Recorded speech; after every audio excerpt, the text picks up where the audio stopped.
If you sleep on a victory, it soon becomes a loss. I've never been one to over-celebrate, whether it be a move, a new contract, a goal, a victory. It's been one of those, you enjoy the moment, but that moment passes pretty quick because the next opportunity is there to take. And if you're not ready for it, then it kind of slips away, whether it be a spot on another team, a tournament, a big game coming up. Nick, when I look at your journey, what stands out immediately is longevity at the highest level. And that doesn't happen by accident. You spent 2 decades playing professional soccer across Canada, Germany, and Sweden with over 440 professional appearances. And that tells me you didn't just reach the top, you stayed there. But then I look deeper. 50 cups for the Canadian men's national team and competing in World Cup and Olympic qualifiers, that's a completely different level of pressure. That's where identity gets tested. And what fascinates me is that your exposure to that pressure started early. You moved to Germany at 18, thrown into the deep end, new country, new culture, no safety net. That's not just a career move, that's a mindset decision. Then you come back and make history, becoming the first ever signing for Cavalry FC in the Canadian Premier League. And now you've made the transition that a lot of athletes struggle with, from performer to leader. And you're heading into your 5th season as assistant coach. And this is where the game changes. It's no longer just about your performance. It's about standards, culture, and how you elevate the people around you. Nick, welcome to the Performance Coach Show. Yeah, thanks for having me. That was a wonderful intro. Well done. All that right off the top of your head. That's amazing. So, Nick, you've seen pressure from every angle as the player, as the leader, and now as the coach. And what I really want to understand today is this. What's the internal code you've been operating on all these years that allowed you to stay at that level for so long? Yeah, that's a good question to start off with. I think I've always had the mentality to be hungry and never humble. Mm-hmm. And what I mean by that is never be satisfied with where you're at. When I had to move over to Germany at a young age, I realized very quickly that I couldn't just be as good as the Germans that were in the team that I played with. Mm-hmm. I had to be better if I was going to stay there, because the reasoning over there is, why wouldn't they just keep one of their own youth players, develop one of their own youth players if we were at the same level? So I always had this hunger that I needed to be better than the people around me in that team to be able to survive, or else I wouldn't. And like you said, I spent 12, 13 years in Europe, and that doesn't happen by mistake. There was this resilience to be able to always show up, deliver, even if times were tough, to be able to perform on the weekends. So I think that's where the resilience and that hunger was built, and that was year after year of showing up. I think one of the biggest things is that at the end of the day, I enjoyed it. Yeah. And I think when you enjoy your work, you're willing to put more into it. You're willing to sacrifice a lot more because the outcome on the other side is going to be worth it. Yeah. Well, what would you say to someone then who thinks that, you have to enjoy the journey along the way and celebrate the small steps to keep going? Because you mentioned hungry but never satisfied. So tell me about that never satisfied piece. Yeah, I think there's always a time and place to celebrate the small victories like you should, or else it just becomes monotonous hard work. You're not you're not celebrating any victories or any wins. So there's definitely a time for it, but I think I've never been one to over celebrate, whether it be a move, a new contract, a goal, a victory. It's been one of those, you enjoy the moment, but that moment passes pretty quick because the next opportunity is there to take. And if you're not ready for it, then it kind of slips away. Whether it be, a spot on another team, a tournament, a big game coming up. In my profession, we perform every weekend, mm-hmm. right? So there's not a lot of time to celebrate and enjoy a victory. It's, okay, we won, perfect. What were the positives we can take from it? What can we learn? On to the next. One of the sayings that I even say to my guys, if you sleep on a victory, it soon becomes a loss. Oh. And I like that one because I like that. No matter what, your process should always stay the same, whether you win or you lose. You got to trust that process, knowing that you're going to keep moving forward. Yeah. No, that's interesting. I like that quote a lot. And tell me about a personal story or a time when you personally felt the pressure. What was going on in your mind? How did you navigate that? How did you manage to perform anyway? I think, especially in soccer, I think, easily see the most high pressure situation would be a penalty kick. Okay. Right, and I think that's the one instance within a game where the game pretty much freezes, it stops. Everybody on the field, everybody in the stadium has their eyes solely on you. Right? It's no longer about what's happening within the team. It's a pressurized situation just with you. I never missed one penalty shot in my career. No way. I only took 9, but I never missed one. How? And I think it was truly because I believed so much in my process. Yeah. I didn't have the nerves or the anxiety when I went up there. I knew exactly where I was going to go. Yeah. Because of my repetition that I've done before. I practiced it. So I knew that just by going back to my habits of my training, I knew I would excel in the high pressure moments. Mm-hmm. So I think that was a big thing for me, is I could rely on the hard work I did before, that when that high pressure situation came up, I actually wanted to do it. I was one in the team that said, yeah, I'll take it. I'll take the penalty shot. I'm not going to shy away from it.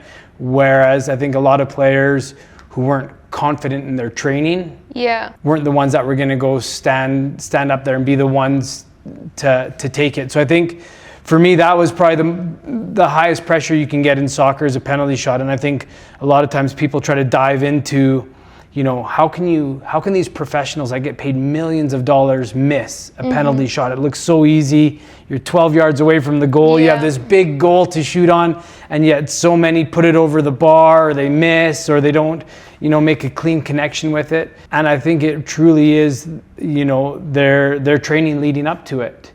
And then you start breaking it down into more habits, whether it be your breathing, your process, to go and take it. People rush it, so they don't stay true to their process. But that was my mindset with it. I knew I trained well enough to do it, that it was actually enjoyable when I got the opportunity, as opposed to a fear. Yeah, your brain is relying and trusting the past evidence that when I do this behavior, it leads to this particular outcome. Totally. Yeah, and I think that was exactly it. The repetition so many times that my brain didn't have to go into an overload of, what do I need to do? What if I miss? What happens next? It was like, no, the confidence of, this is what's going to happen. This is the outcome. Yeah, and I like that you brought up the word confidence in this context, because there's this huge, the way people are framing confidence today is more like an emotion. It ebbs and flows. But confidence is actually exactly what you're saying. It's the trust that this particular outcome is going to happen because of previous experience. And the brain is collecting and storing that as evidence that when I behave in this way, X will happen. Totally. And I used to have, a coach that helped me visualize when I was early on in my age. And I used to say, when I visualized a penalty shot, the goalie would always save it. Yeah. And that was in my, it was a block that every time I visualized the penalty shot, the goalie always was there. And he actually helped me further the visualization of saying, did you ever do it so detailed that you saw the ball hitting the back of the net every time? So your visualization doesn't stop after you kick it. It actually stops after it hits the back of the net and the ball bounces. So my visualization grew that much more, that it was so detailed in doing it. And like you say, the more you think it and do it, obviously it's bound to happen then. Yeah, I like that you brought up visualization. Why in your words, why do you think it works? Why is it effective in training? Both on your personal experience and what you've done with the athletes you work with. I was a big fan of visualization when I played. Whether it be on the bus, on the way to big games, I would just try and visualize small moments within a game where I knew I would put myself in. I would be in that position in a game, whether it be winning duels, going up for a header, making a clean pass or a big tackle. I just felt more prepared that way, and I was a strong believer that if I've already seen it in my mind, when I see it on the field, I'm not seeing it for the first time. Right. And I think that was a big thing for me. Whether that was the case or not, I felt again more confident that I've seen this action before.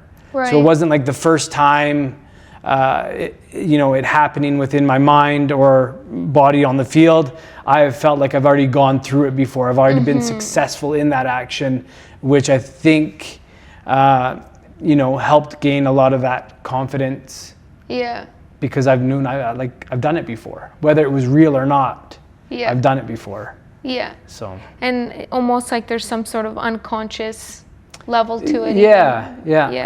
Tell me about the cultural differences that you've experienced, having been in Canada and when I was over in Germany, it was definitely an eye opener of the culture within the football team. Yeah. When I went over on trial, I was 18 years old, and at the same time there was a boy from South Africa. There was the two of us that went on trial, and we had met there. And the second day, he came 5 minutes late to when we were supposed to meet, and this was kind of the first instance that I thought, okay, like this is serious as far as what it means to be a professional soccer player. Because the coach came in and shook both of our hands, and he looked at the boy from South Africa and said, why were you 5 minutes late? Oh, the bus, the train, there was excuses. And the coach just said clear, and I remember it was just clear and to the point. He was just like, you know what? You're here on a trial, and if you're 5 minutes late, what's going to happen if you do make the team?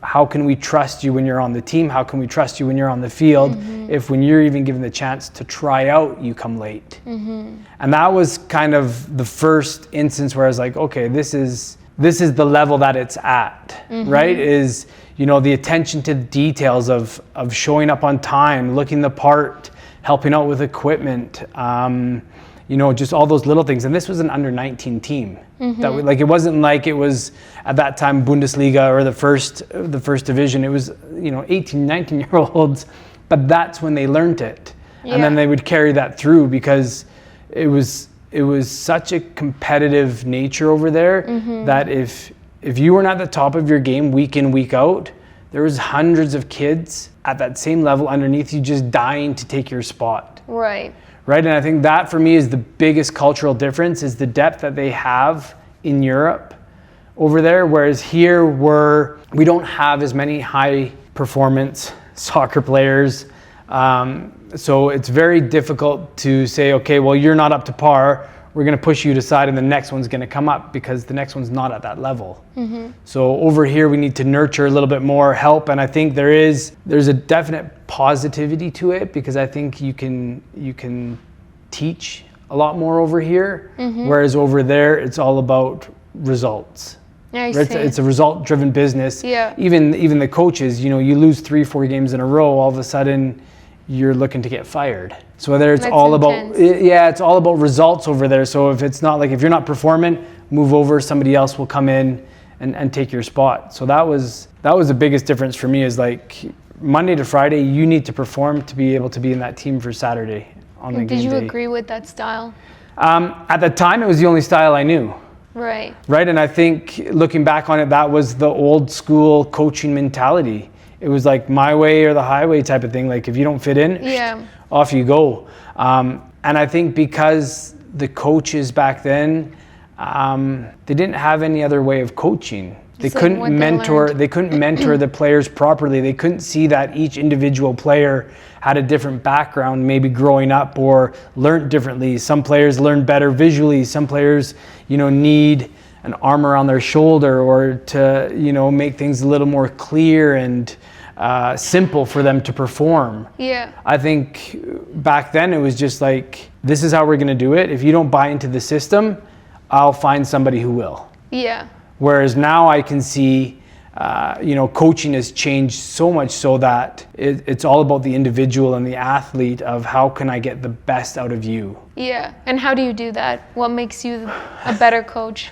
I think it's still very tough because I think you have to look at priorities first and how much time you actually do have to give to the team as a whole and then the individuals. Mm-hmm. I think the best thing is when you create a culture where the team starts to do it on its own. Mm-hmm. You have a culture where people want to come in and learn, where they're hungry to get better, and there's competition there for spots, but it's a healthy competition where people get out of their comfort zone to get better. But at the same token, there's a good staff there that knows that if a player needs a little bit of extra help, or if he needs a day off, or if he needs to sit down and watch extra video, that we can be there for them. And I think that's what we've done extremely well with our staff. Yeah. Is we can realize that, we can see it, and then we have just a lot of one-on-one touch points with players. And I think the humility and honesty within the players is huge. If you let me know what you need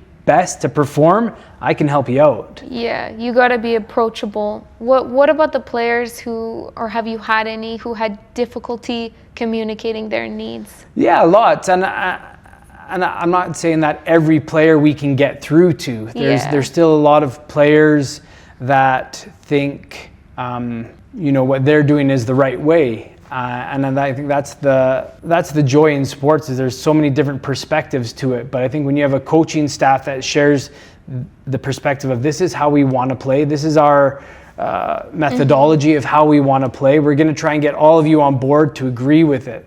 Obviously, some of you will disagree with some aspects of it. Yeah. But if you disagree with all of it, then maybe you're not the piece of the puzzle for us. Right. Maybe you're better off going somewhere else. Yeah. And I think that has to be an open and honest conversation as well, that, not all the pieces, not all the players are going to fit into that style of play. Mm-hmm. That there is going to be some tough conversations that, maybe they're better suited somewhere else.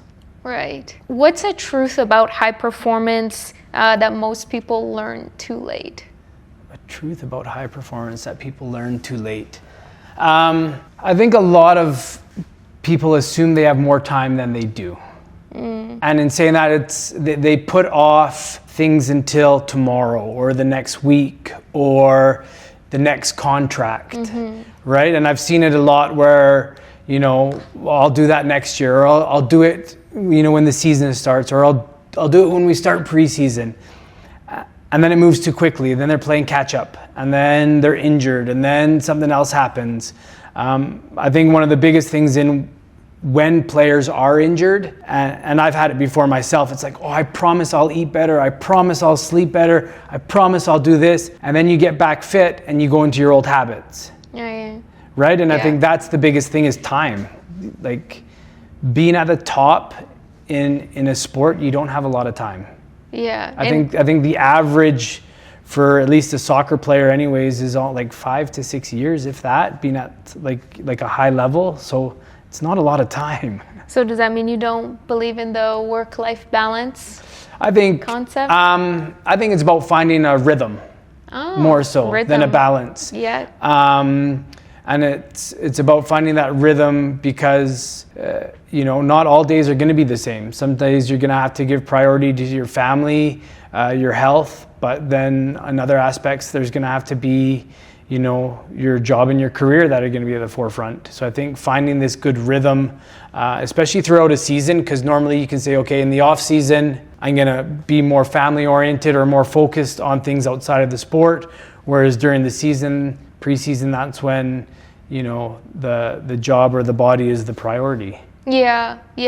A well-known sports psychologist who worked with Olympic athletes, he said to follow the rule of threes, or 30-30-30, and he said 30% of the time the days are going to be bad, 30% are going to be good and 30% are going to be great. Yeah. And that was kind of goes with what you're saying about following rhythm. Yeah. And I love that too, because I think a lot of athletes expect perfection all the time. Yeah. Right? And then it's how do they deal with a bad day? But if you already know it's a 30-30-30, and then you can just accept that not all days are going to be great. Yeah. Not all games are going to be great. Not all performances are going to be great, and that's okay. Yeah. I think it's the showing up that needs to be there. That can't change.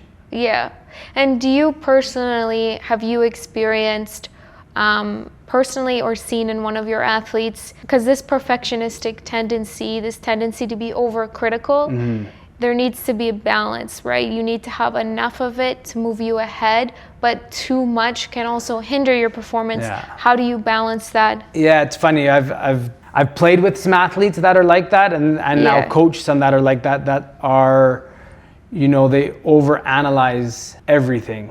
And I always say there's a difference between having a growth mindset and being a perfectionist. And I would, try and lead the players to just being a growth mindset in learning from it, moving on. But the perfectionists are hard because they want to search an answer or a why or a how for everything. And I think sometimes there isn't. And I think sometimes, especially on the field, stuff happens so quickly that it's hard to then look back in slow-mo and pick apart why something happened or what they could have done better.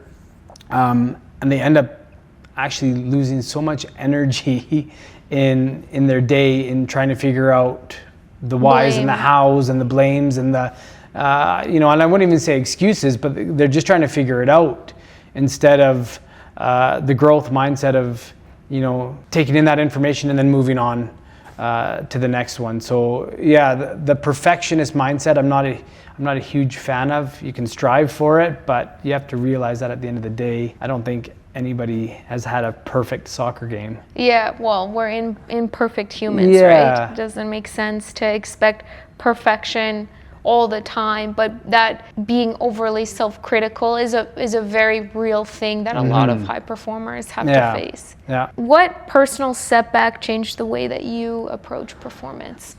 I don't think it was so much a setback. I think when I retired, it was a big shift. And I would put that into that setback because for playing professional soccer for almost 20 years, that was my identity. Yeah. Right? Everybody knew me as a soccer player. Played for this team, played for the national team.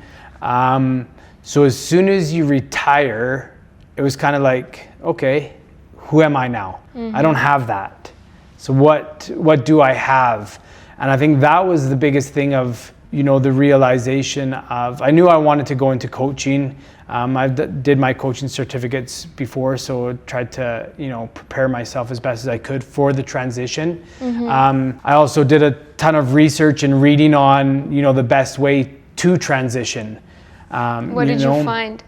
I still needed to find something competitive because I had that competitive nature that I could no longer showcase, right? I could no longer play on the weekends in front of stadiums and people cheering or booing. I didn't have that. So, for me, it was getting into running, either being competitive with myself or trying to run a half marathon, doing something that I had a goal to try and reach and be competitive with myself. But also trying to make the transition from playing to coaching, sticking in the same sport. And I was fortunate enough to still stay in the same team. Yeah. So it was very, I guess, I knew everything that was around me. It wasn't anything new, right? I was just going from the locker room to the coach's room. Yeah.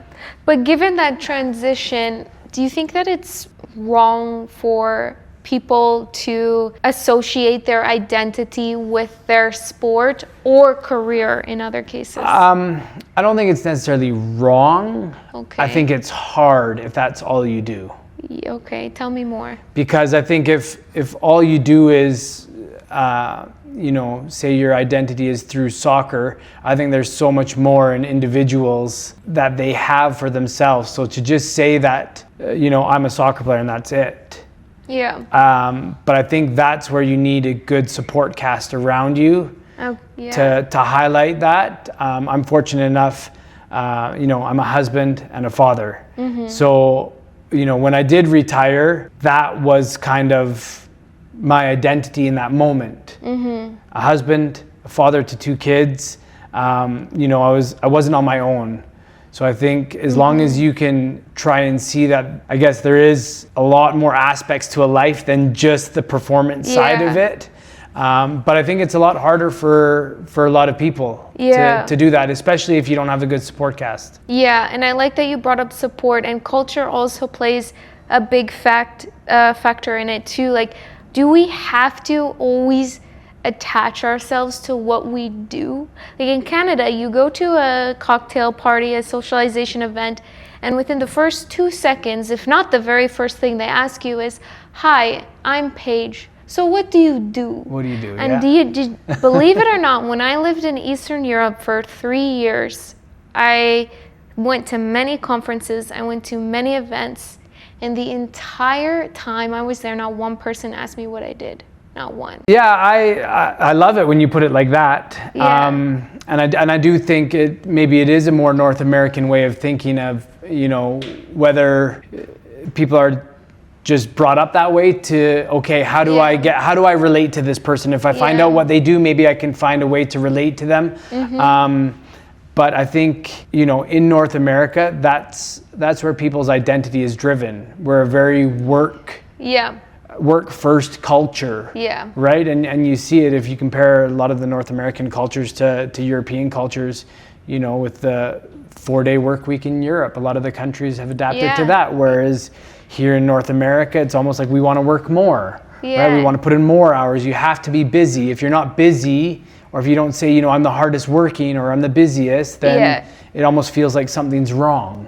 Yeah. Right? So, and I think that's just the culture here in North America, is that work first mentality. Yeah. Was there an early moment for you growing up where you felt either inside that, I don't want to be normal, I want more? I went over to Germany when I was 14 with the under 15 Canadian team. So that was my first kind of national team trip that I was a part of. I was a year younger than all the other guys on the team, playing a year up, and we went over to Germany, and the only professional soccer that I was aware of was Manchester United on TV. Mm-hmm. Like, I was very, probably a bit naive and ignorant to what was actually globally out there for professional soccer. And we went over to Germany for a 2-week camp, and within the camp we played 3 different games, and they were all youth professional teams over in Germany. Mm-hmm. We played against Schalke,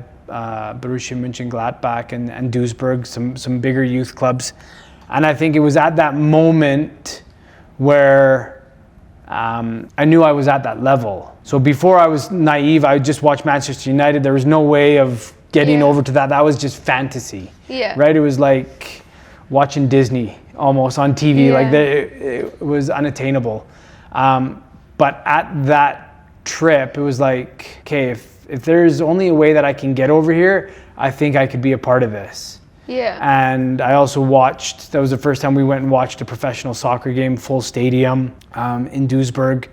And it was just like the culture, the atmosphere was like, if I want to play soccer, this is where I want to come. Mm-hmm. This is what I want to be a part of. And I think that was probably the first moment where I remember coming home and be like, Mom, Dad, I want to do this. I want to put all my eggs in this basket, and like, I'm going to try as hard as I can to do this. And you said it, and what did they say?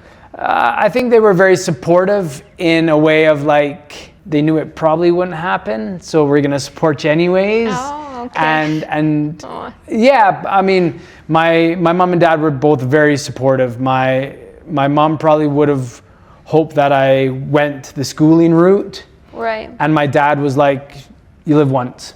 Go do it. Go. Yeah. I'm not going to stand in the way of your dreams, so I'll help you with whatever you need. Yeah. So I think with that support, it made it really easy to then go. Yeah. How much of your success do you attribute to that external feedback?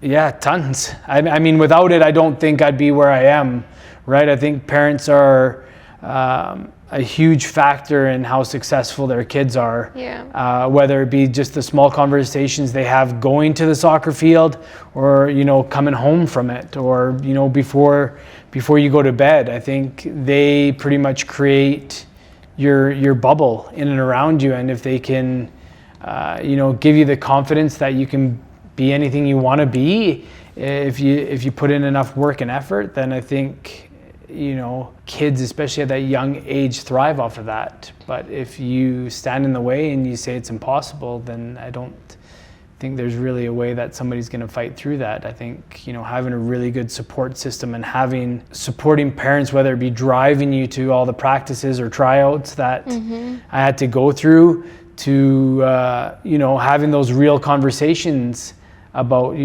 if you want to do this is the work and this is the sacrifice you have to put in.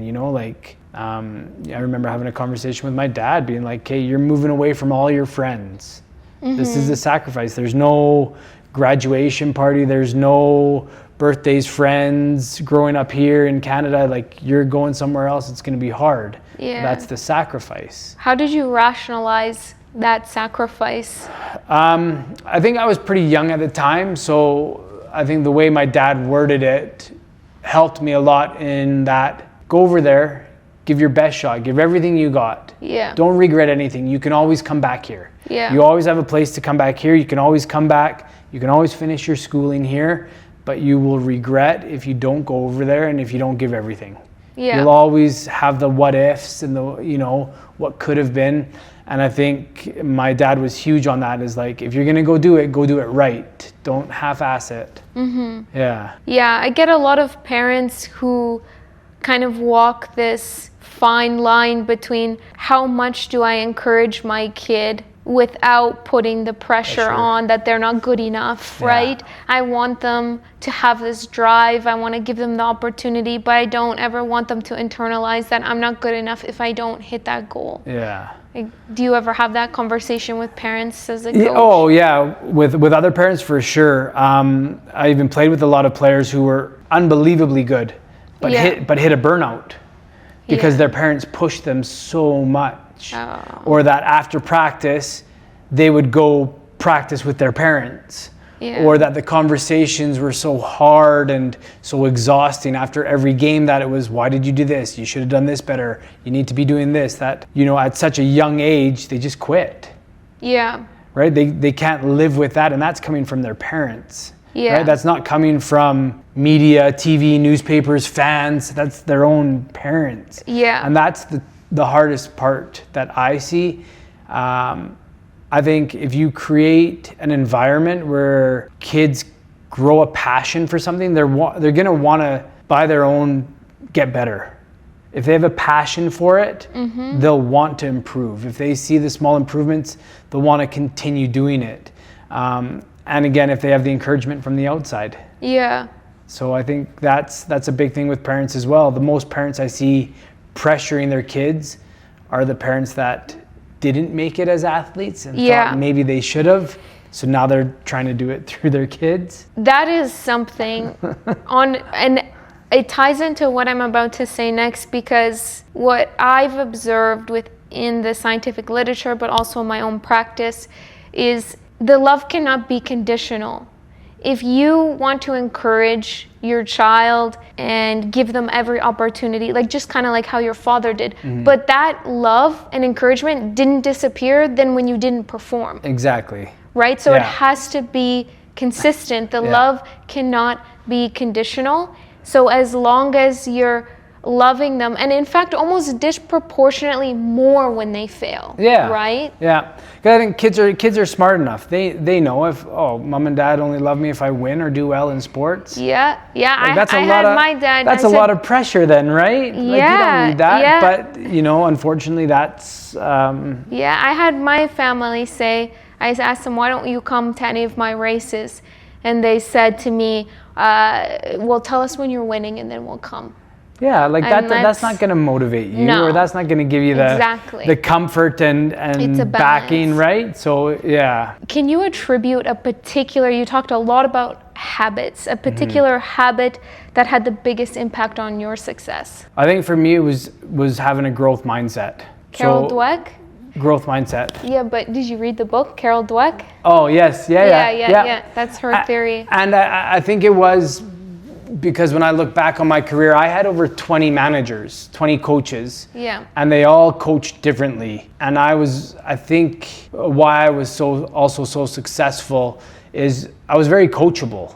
I knew what they were trying to get across. I knew what their philosophy or their way of playing was.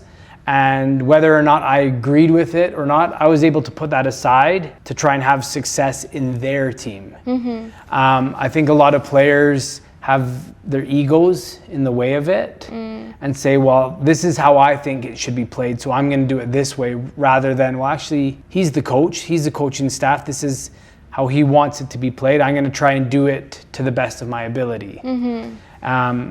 And I think there was so much things from all the different managers, and not all of them good, right? There was some managers where, they came in and they were very strict on the way they, wanted their team ran, whether it be everybody had to show up at the same time. Nobody could leave till after 4:00 at the same time, even though training was done at noon. And just very harsh in the way we trained and disciplined. If you lost, you ran extra, no matter, even if you played well. Yeah. And you could just see within the team that there was a disconnect starting. People didn't want to play for this kind of coach.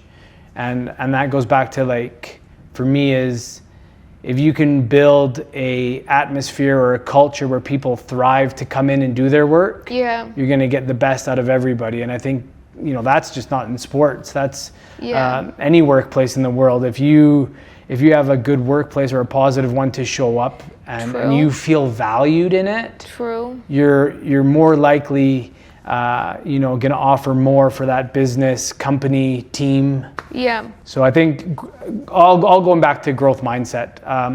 I'm always open to learning. I'm always open to seeing different perspectives. And the one thing that I love about soccer is you could literally sit and discuss it for hours. Because I think depending on your perspective and the way you want to play and the way you see the tactics work and the training, I just think there's so many different variables to it, and it's all perspective based. Yeah, well, I think what you did so well in your transition is you were able to extrapolate the skills that made you successful in soccer in other contexts.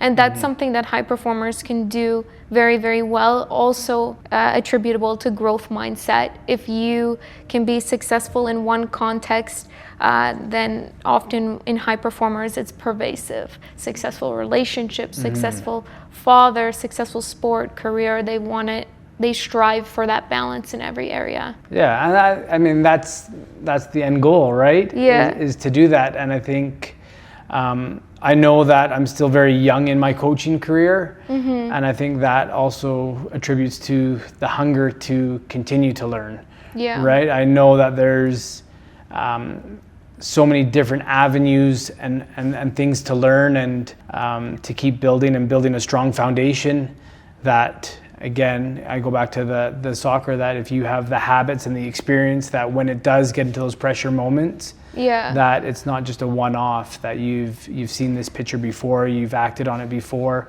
so now it's just a habit within it. How do you deal with social hierarchy within the team, between the players? Yeah, it's tough because I think it's just an acceptance, and I think a lot of times it's not taking stuff personally. I think when you can understand that decisions are made for certain reasons and you should never take something personally, or it's not strictly against one player, it's for the betterment of the team, then I think it's a lot easier to understand. And again, whether it be older players, younger players, we have a few rules within our league that need to push for under 21 minutes. So that means players under the age of 21 have to play. And that sometimes constricts decisions that are made with your starting lineup or the 11 players that are going to start. You know, our team has 24 players and only 11 can start. Yeah. That doesn't mean we only have 11 good players. So, and I think one of my old coaches used to say, every player will create its own narrative of why he's not starting. And I think it's important the coaching staff make sure that that narrative is the right narrative and a healthy one, and not just, oh, the coach doesn't like me because of this reason or this and that. I think it's important to then have those conversations of, look, you may not be in the starting lineup today, but we're going to need you. These are your strengths or your superpowers, your attributes that, you know, your role in this team is this, and make it clear. And I think when people can buy into that and understand that, then, you know, the social hierarchy within the team, if everybody knows their role, then they can accept it. And if they don't like it, then that kind of goes back to maybe it's not the fit. Right? Because a lot of people won't like it. And, you know, if they can prove you wrong, if you're not a starter and you think you are a starting player, well, you know, a lot of times we'll have the data to back that up. Oh, so data informed decision making. Yeah, and it helps too. We don't use it solely to make the decisions, but it helps with decision making. And I think nowadays within sports, there's so much data that it's an overload. But we try to cipher through it properly, that we pick apart the right data that we can share with the players, and then the right data that we just keep internally with us. If you were to define high performance in a sentence or less, how would you do that? I think it's constantly performing at that peak percent in your craft. And it doesn't just have to be a sport, but I think it's whatever your craft is, that you are constantly performing at the highest levels of it. And I think consistency is huge when it comes to high performance. I think, like you said earlier on, everybody can do it once in a while, but to consistently stay at the peak of your craft, I think that for me is high performance. Thank you so much. It was nice to have you. That was awesome. Yeah, that was really good. Thank you so much to our sponsors for sponsoring this space, Savvy Health, and having us here today. Stay tuned for more and subscribe below.